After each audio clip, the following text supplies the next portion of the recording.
I'm Dr. Julie Pham, founder of Curiosity Based. We help people practice curiosity in the world, starting in the workplace, because that is where we spend most of our waking hours. Curiosity as a practice boils down to self-awareness, relationship building, and clear communication. So join us as we interview leaders to see how they use curiosity at work. Hello, welcome to the Curiosity at Work podcast. I'm Dr. Julie Pham, and I get to be with Mikaela Kiner, longtime friend and longtime HR leader. And I'm super excited for our conversation today, Mikaela. So am I, Julie. Thank you so much for having me. So, Mikaela, you have so much experience in HR and in entrepreneurship, and you have been a mentor to me when I started my company. Could you just share with people a little bit about your background? Sure. Well, sometimes I start way back, which is that both of my parents are employment attorneys on the plaintiff side, which means they're the ones that employees go to sue organizations if they've been mistreated or experienced any kind of harassment or discrimination. So I literally grew up at the dinner table hearing these horror stories about what happens at work. And even as a child, I just think I had it in the back of my head, like, there's got to be a better way. I mean, this is ridiculous. What are people thinking and doing at work? So jump way ahead. I didn't start with plans to go into HR, but I did land in HR. And my career before starting Reverb was pretty evenly split, about 7 years in large organizations, including Microsoft and Amazon, and then about another 7 more on the startup side. And I got certified in executive coaching and really wanted to continue that work, and felt like I was never personally going to have the time to do the amount of coaching I wanted if I stayed in corporations, basically, and organizations where I was working for others. And so that's what prompted me to launch my own business. And today we have about 10 staff and 60 consultants. We're approximately 80% women. I think simply because we try to provide for a lot of flexibility, and we also have kindness as a value, and we're very respectful to one another. And what we do is really divided between HR consulting and what we call people development, which includes training, workshops, facilitation, as well as coaching. And then on the side of all that, I wrote one book called Female Firebrands, which came out in 2020. And I would be remiss if I didn't mention my kiddos. My kids are now 19 and 22.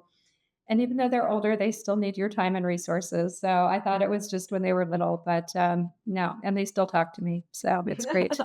And Mikaela, most of the people you work with then, most of the consultants, they're pretty senior, right? So aside from the core staff, you work with a pretty experienced team of people. Yeah, we do for a couple of reasons. One, because we're doing HR often in early stage startups or maybe a small nonprofit, we're literally the only HR person in that organization. And so people have to be able to do everything from something that might be a little more administrative, but all the way up to coaching the CEO and helping them create a roadmap for their people and culture goals. For that reason, they really have to be senior and experienced and have done that multiple times before. The other way I like to think of it is because we have the staff and then we have a broad pool of consultants. And I always say we don't have to manage our consultants. If you needed management, you're probably not yet at the right level for us. But it's great because they're so independent, and so as soon as they go out on a client assignment, I always tell everyone the work really is between the consultant and the client, as if they're working directly for that organization. And we're all just here on the sidelines to make sure things are going well and that everybody's happy. And I think, without that, I mean, I can't manage 60 people, so it would be really hard to scale if we had positioned it differently. Yeah, it's because I was just thinking of how when we talk about practicing curiosity at work, you're working with pretty senior people who already know how important the value of curiosity is. So it doesn't, well, I'm going to get into what makes it hard to practice curiosity, but I'm going to get to that later. First, so at Curiosity Based, we think of the practice of curiosity as having 3 elements. There's self-awareness, relationship building, and clear communication. So I'd love for you to share examples from each of those, and I'll ask you question by question. And then they could be from your own running Reverb or in any of the companies that you worked at from the HR function. So the first one is in terms of fostering self-awareness, how can you give a specific example of how you've done that at work? And tips, especially around tips for people. Yeah, Mhm. okay.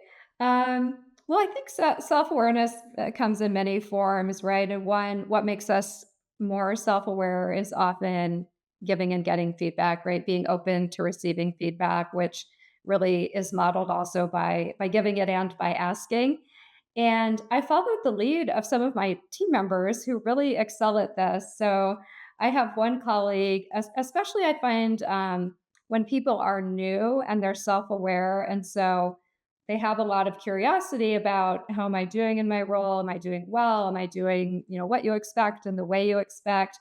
So one of my new hires would ask me at the end of every one-on-one, I mean, I think for 3 years, any feedback for me? Is there something I could be doing more or different, better?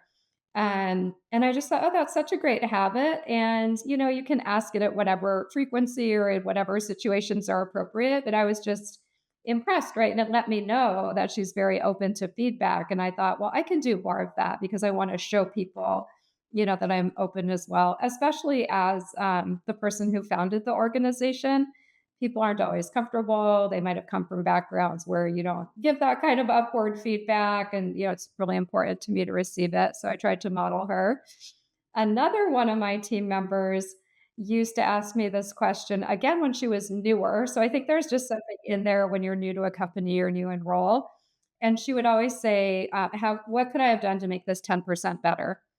And I like that because one, it was so specific, and two, it's acknowledging she would have done an excellent job, which she always does. And yet she was acknowledging that we all have room for improvement. And even if she did an excellent job, I mean, maybe, there was that one little thing that she could have done even better. And so I have borrowed that one as well. Um, the last thing that I would add, being the founder and owner in a small organization, there isn't really a built-in mechanism for me to receive feedback. And so periodically, I've done 360-degree feedback. Once I brought in a coach to do that with the team for me. And once I just created it as an anonymous form. I mean, I think it was in Google Forms or SurveyMonkey, but just different ways to try and open up and elicit feedback from others. I said that was the last one, but I'll actually add one more thing, which is, just reading the room. Right, if someone has that look of discomfort or they look unsettled, even if they're saying, "Okay, great," or "I got it," or whatever, is, really pausing to just say, "Are you sure?" Or, "Is there anything left unsaid?" Or, "Well, I hear you saying that, but it looks like maybe you have something to add or you have a question." I think so often we know in the back of our mind, we can see that happening, but we're moving so fast that we don't take the time to tune in and ask the question. Mikaela, thank you so much for all of those very actionable tips. And it just shows you don't need to do much except remember at the end, ask this one question. Is it what can I do to make it 10% better? What can I be checking for that understanding? So your team is mostly remote, right? Like, I mean, I know that this is one of the great things about your company. You really celebrate this. And so, from that angle in particular, how do you go about building relationships? What are some tips? Because I mean, I see all these fun pictures of your team, Michaela. So I know you have lots of examples here. What can you share with our listeners? Yeah, we do. We do. We love getting together. Even before COVID, I would say we didn't have the word, but we had kind of a hybrid model of the office, which was people came in anytime from 3 to 4 days a week. They didn't have to stay all day. Some people liked to stay because they wanted to collaborate. Others would come for meetings and then say, well, I'm going to go home because I have to write contracts and I want that focus. Yeah. And then not too long into COVID, I think as a staff, we all recognize, wow, we really like this whole working from home thing. We're not missing the office at all, but we also like each other and we want to see each other and connect. I'm an introvert. I could actually live okay all day long on Zoom. I mean, it doesn't bother me, but we have some extroverts on the team who would express, like, I get lonely, I get less productive if I'm just sitting on Zoom and not seeing people. So there were a couple of things we put in place.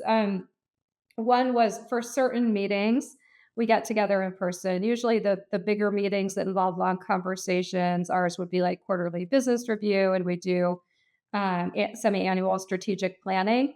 So these are times when we get together in person, and sometimes we use a co-working space. We actually often meet at my house. In fact, for a long time, I've been doing Tuesday, like drop-in co-working at my house if anyone wanted to get together. But then we also find that a lot of the work can happen fine over Zoom and email and Slack, but we want to connect. And so we'll do things like last summer we went kayaking.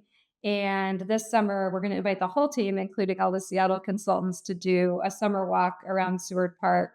Sometimes a couple of us will meet for a coffee and co working to get out of the house. And so we try to blend it. But I think one of our biggest learnings during COVID was that our work didn't suffer at all from not being in a room together, but it was more like we personally didn't wanna suffer by not staying connected and seeing each other. So we do a lot of, kind of fun and informal things and then a few work things in person.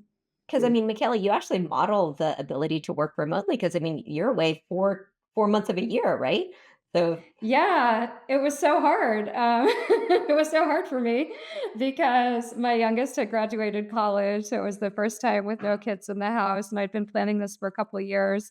I went and worked from Costa Rica last winter for a few months. And I called it my work from anywhere experiment, but it is definitely my new annual plan to continue doing that. And I mean, I love travel. I also love, sun and warmth, and so one goal was to be there, another goal was just to shorten the Seattle winter, which had been kind of wearing me out for the last few years, and, it was interesting. I felt really productive there, I think because I mean, during the day, it's really hot, so I would get asked this question like, "How can you work, when you're in such a beautiful place and you have to be indoors?" Well, it was in the low to mid 90s every single day I was there, which meant I was actually pretty happy to be in an air conditioned room, working during the heat of the day. But I also really prioritized getting out to walk and get to the beach in the morning and evenings when it was cooling off a little bit. And so I feel like, those work hours were productive for me because I was so motivated to get my outdoor time and my beach time. And yeah, I mean, and it didn't affect the not relationship building at all. no, and like, yeah, like nothing broke. I mean, I missed the team, and they said they missed me, which was really nice. And they would occasionally ask, "Are you really coming back?" And I was like, "Yeah, I'm really coming back." I have like house parents, cats. I have all the things here, but yeah, it was a really great experiment, and it really proved to me that in a business like ours, and given the way we function, I could literally be anywhere. I mean, obviously, Costa Rica is an easy choice because it's only a 1 to 2 hour time difference. So, it just made it easy to kind of stay on the right schedule with everybody else. But other team members will take advantage and they might just say, "Oh, I'm going to Maine to see my nephews and I'll be working from there for a few weeks," or, "Oh, I'm, going somewhere else to help my sister with her kids."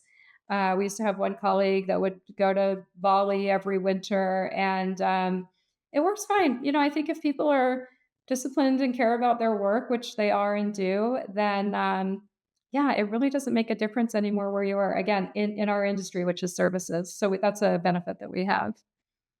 So so in talking about the third element of practicing curiosity, it's clear communication. You talked about feedback within your team. What are some what are some tips around clear communication, say with your clients, especially because you are that service industry? How do you maintain curiosity through clear communication with your client? Yeah, that's such a great question, especially yes, because our clients are us, right? I mean, we're nothing but really smart people with laptops and great clients. That's what services is, right? One is, I think as an organization, we do really value feedback, and so we check in early with the client during an engagement and with our consultant. Just to make sure, is it going well? Is the relationship gelling? Is the work what we anticipated it to be? Because if something is going awry, we want to know about that as early as possible. Beyond that, we check in periodically, depending on the size and nature of a client, but we check in with them when an engagement closes. We actually, at the end of every engagement, ask for NPS, a Net Promoter Score, so a scale of 1 to 10. Would they recommend us? And our NPS is really, really high. I like knock wood. We've never gotten a low enough rating where we had to call someone and say, hey, what went wrong? But if it happened, we certainly would. Um, and then I don't mean, everything does not go perfectly, right? There are snafus. Sometimes there's, I guess, just not a personality or a chemistry fit for one party or the other. And we really try to honor that. If we have a consultant who raises their hand and says, I just don't like this environment isn't for me, and not if it's toxic or something like that. If it's anything like that, we will part ways with that client. But just, it's not what I expected, or it doesn't feel right, or it's taking up more time, versus my other engagements or something. Then we'll work with them. I mean, we don't want anyone in a place where they don't want to be. And similarly, if a client, has an issue or challenge with a consultant, usually, I mean, our consultant will tell us before we ever hear from the client. They'll reach out to a staff member and say something isn't feeling right, or this client was disappointed, and then we'll support them however we can in navigating that. The other thing we've started doing is building in these, I think we just call them like strategic check-ins, but it's just, if we know that people have like big projects, ongoing work that they're doing with us, typically when let's say we're pulling together data on a quarterly basis to share with them, the ROI of coaching or the outcomes of some workshops that they did, we might make a point of saying, do you want to have a lengthier meeting? If they're local, we'll offer an in person meeting or a coffee meeting. I think just like we like to see one another, we really like to see our clients. We appreciate them. And so we just try to do that extra communication whenever we feel like they or us would benefit from it. And then we enjoy being around them. Mm. So what I'm hearing is getting that checking to do that feedback. Also being aware that there are sometimes maybe communication style differences between the consultant and the client. You can adjust, and you don't want them to stay stuck in that. And then these strategic check-ins, and that sounds also about being proactive too. Yeah, we try. We try. I mean, I try to think of myself as a customer and what I want, right? When I go for any kind of service or experience, and I mean, I just think you want people to know that you're kind of on their side.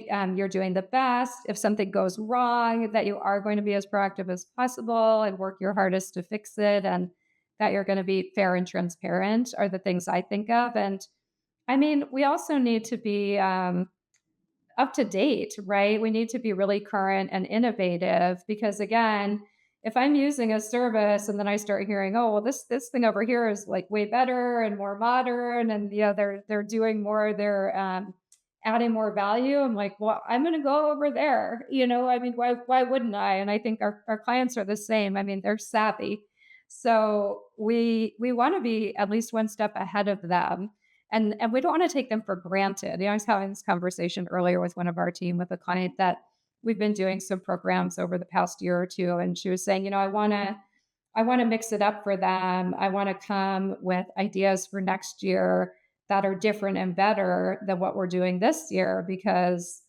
I don't know why not if we don't somebody else will. Hmm. So, Michaela, you've given us all these really great tips on how to encourage curiosity, and yet we know that sometimes it just practicing curiosity isn't always easy. So in your company with so many people that are consultants, and then your core team of 10, what are the things that pop up that can prevent practicing curiosity for you all? Yeah, and I think these can be really common just across human beings, right? It could be assumptions.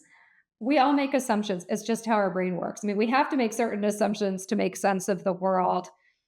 So I think recognizing when we're making an assumption and trying to call it out and ask questions like, I think you're saying this, or I think you're suggesting we approach it this way, or what am I missing? Poke holes in this, right? So many ways that we can invite conversation to prevent that.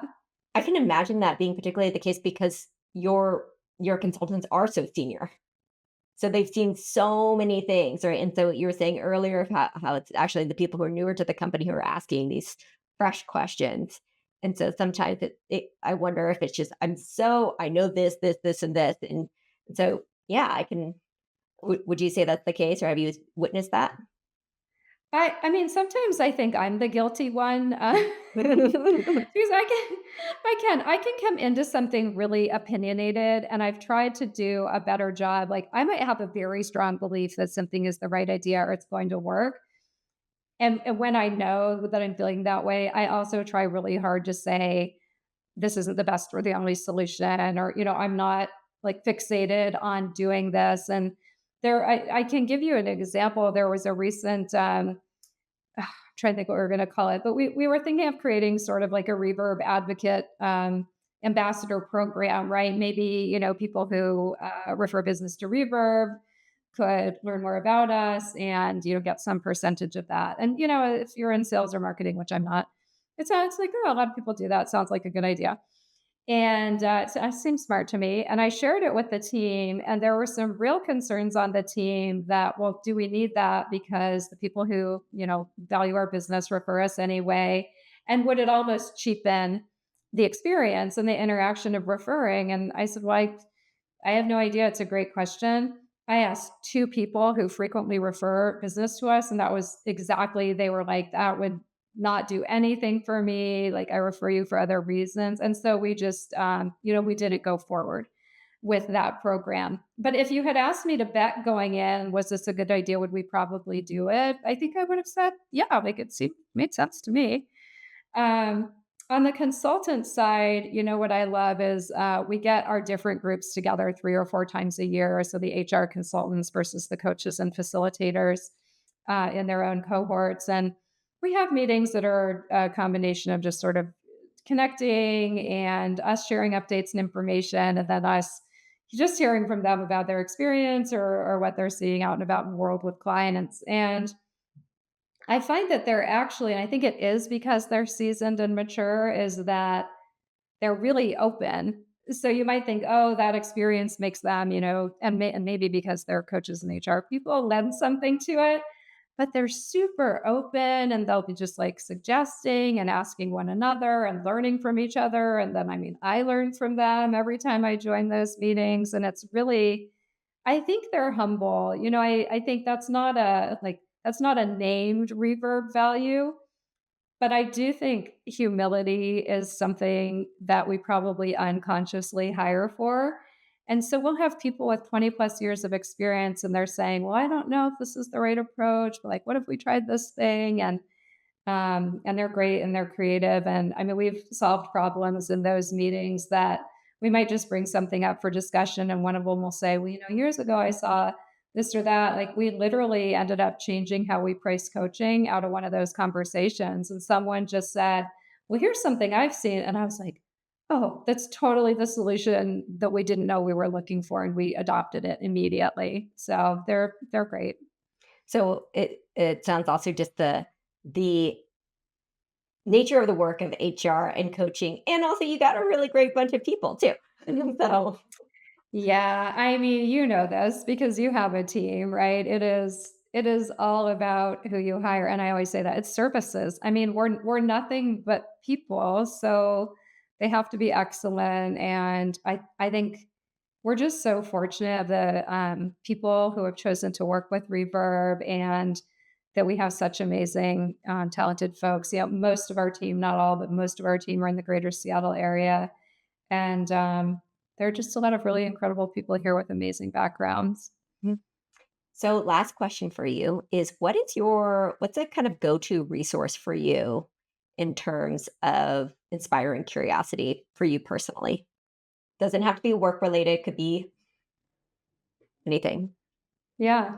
I love a good story, and, I do a lot of fiction reading. I find it makes me curious because you always get the opportunity to read about different points of views and backgrounds and perspectives, right? Just reading about, either from authors of different backgrounds and cultures or, characters with diverse experiences, really different from my own and different situations and how they navigate. So I love fiction for that. I read far fewer business books than I read novels, to be very honest. And the same with podcasts. I mean, I listen to a blend of like every genre of podcast, I feel like, but it's, just hearing again from people of like, what's the wisdom they're bringing? How are they thinking about something or approaching something differently than me? Which, I mean, pretty much we all have a different approach, right? So the minute you kind of open your mind to what anyone else is doing, I feel like I learn and then it makes me curious like, well, how might I apply that? Or is that something that would work, for me or for Reverb? And it just gets me thinking. I'm a huge fiction reader too. So yes, We we should swap. We should swap titles. yes, we could definitely do that. Michaela, thank you so much for joining us on Curiosity at Work. And how can people reach you? Yeah, I'm easy. I'm really easy to find on LinkedIn. It's Mikaela Kiner, and then yeah, that's probably the easiest. That is the very easiest place to find me. Mhm. And can you again share the titles of your current book and the I don't know if you have the title of your upcoming book. Yeah, just so people can check that out too. Thank you. Yes, the existing book is Female Firebrands, and it is still out and available. And then I'm playing around with the current book, which is going to be about how entrepreneurs can build a business that supports their own balance and ability to thrive and have plenty of time and energy outside of work. I think the main title is going to be Building for Balance, and then I'm still working the subtitle. But also, if you hear that theme and you're like, oh, I have a better idea, I mean, please tell me because I'm not sold on it yet. Indeed, you are practicing that the desire to get feedback even even now. But Michaela, thank you so much. I feel like we've gotten lots of really valuable tips here from being an entrepreneur and running a service business and running and having a remote team. There are so many different angles. So really appreciate your wisdom today. And Wow. thank you for practicing curiosity at work. Thank you so much for having me, Julian. Thank you for doing this. I think what you're doing is really important.